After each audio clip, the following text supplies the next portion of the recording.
ఈరోజు గద్దర్ గురించి మాట్లాడతారు. బండెనక బండి కట్టి 16 బండ్లు కట్టి ఏ బండిలో పోతాం నైజాం సర్కార్ ఓడా అంటే అది ఈరోజు మాకు వచ్చిన ప్రేమ కాదు. మాకు అది నా చిన్నప్పుడు చెప్పాను ఆ మాట, తర్వాత ఫస్ట్ మీటింగ్లో చెప్పా. గద్దర్ గారు బతికున్నప్పుడు మీరందరూ ఏమయ్యారా? మీరందరూ గద్దరన్న బతికున్నప్పుడు మీరందరూ ఎక్కడున్నారు? గద్దరన్న వెన్నులో బుల్లెట్లు దిగితే గద్దరన్న నా దగ్గరికి వచ్చాడు.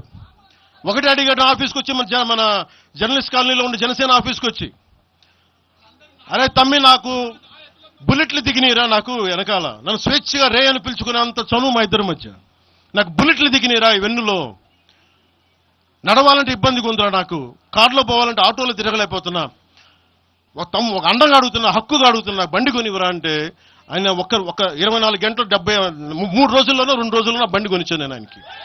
ఇప్పుడు ఎందుకు చెప్తున్నానంటే ఆ రోజు నేను చెప్పుండొచ్చు, నేను చెప్పట్లా. మీకేం తెలుసు గద్దర్ గారి గురించి? మీకేం తెలుసు? మీరేం మాట్లాడతారు గద్దర్ గారి గురించి? బతికున్నప్పుడు ఆయనకి ఏం చేశారు? మీరందరూ బతికున్నప్పుడు మీరేం చేశారు ఆయనకి? మీరు పర్మిషన్ ఇవి కూడా ఇవ్వాలా? మీరు ఒక్కళ్ళు మాట్లాడలా? ఏదైనా అవసరం వస్తే నాకు వచ్చి నా కాడకు వచ్చి ఆయన గద్దర్ అన్న ఏంటి ఏమనుకుంటున్నారు మీరు? నేను పాలిటిక్స్లోకి వచ్చాక తెలుసు అనుకుంటున్నారా గద్దర్ అన్న? మీరందరూ చూసిన ఖుషీ సినిమా చూసిన తర్వాత చిరంజీవి అన్న గారు ఫోన్ చేశారు నాకు, అరే గద్దర్ గారు ఫోన్ చేస్తున్నారా నీకోసం ఒకసారి నేను కలవాలంటాను.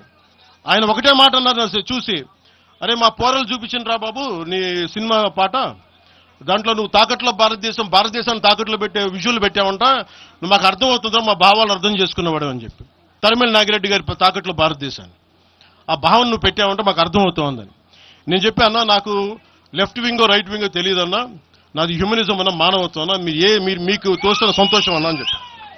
ఆ రోజు నుంచి ఆయన చనిపోయేదాకా, ఆయన అంతిమ ఘడియల వరకు ఆయన హాస్పిటల్లో ఉంటే వెళ్ళి కూర్చొని, అన్నా మీకు ఏం కావాలి చెప్పండి, ఏం వద్దురా తమ్మి, తెలంగాణ యువతకి కానీ ఆంధ్ర యువతకి కానీ భారతదేశంలో యువతకి భవిష్యత్తు వాళ్ళదని చెప్పు.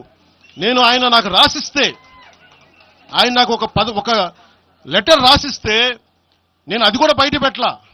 ఆయనే ఒక ఆడియో ఫైల్ చేసి, నేను దాన్ని కూడా కూర్చొని చెప్పలా, ఆడియో ఫైల్ చేసి ఆయన ఒక చిన్న ఛానల్కి రిలీజ్ చేసి అది బయటకు వచ్చింది.